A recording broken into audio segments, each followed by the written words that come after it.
Greqia u vendos sot në qendër të hartës energjetike europiane, ka deklaruar kryeministri grek Kyriakos Mitsotakis pas nënshkrimit të marrëveshjes së re energjetike me Ukrainën, gjatë vizitës së presidentit Volodymyr Zelenski në kryeqytetin grek, që konsiderohet se mbarti simbolik dhe pritshmëri të larta. Në krah të kreut të qeverisë greke dhe në pranitë ambasadores së re amerikane, Zelenski shfaqi mirënjohje të hapur, jo vetëm ndaj Greqisë, por dhe ndaj presidentit amerikan Donald Trump, duke e cilësuar këtë bashkëpunim thelbësor për një dimër që pritet jashtëzakonisht i vështirë për vendin e tij, i cili përballet me sfida të mëdha energjetike dhe të sigurisë.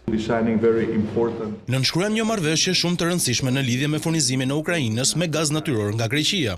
Në thelb, po aktivizojmë atë që i quajmë korridori vertikal dhe duam të sigurohemi që ju të keni mjaftueshëm gaz natyror, mjaftueshëm energji për t'ju kundërvënë vështirësive të dimrit që po vjen. Marrëveshja firmosur mes kompanisë greke DEPA dhe kompanisë ukrainase Naftogaz parashikon furnizimin me gaz të lëngshëm amerikan. Gazi do të përcillet përmes korridorit vertikal që nis prej portit grek të Aleksandrupolit, duke mundsuar prurje të sigurta dhe të pandërprera drejt Ukrainës dhe Europës me synim pavarësinë nga gazi rus. Furnizimet pritet të nisin brenda dhjetorit, duke i garantuar Kievit një sasi të qëndrueshme gazi në stinën më kritike të vitit.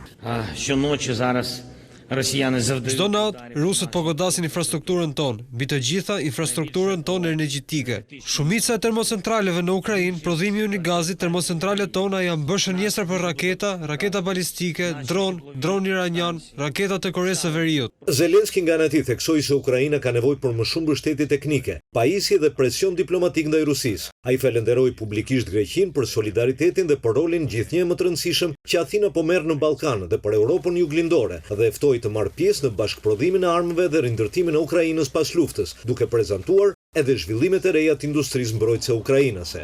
Volodymyr Zelenski, pas pritjes në aeroport, ka zhvilluar takime dhe me homologun e tij grek, Konstantinos Tassoulas. Për Top Channel, Selanik, Aleksandër Marku.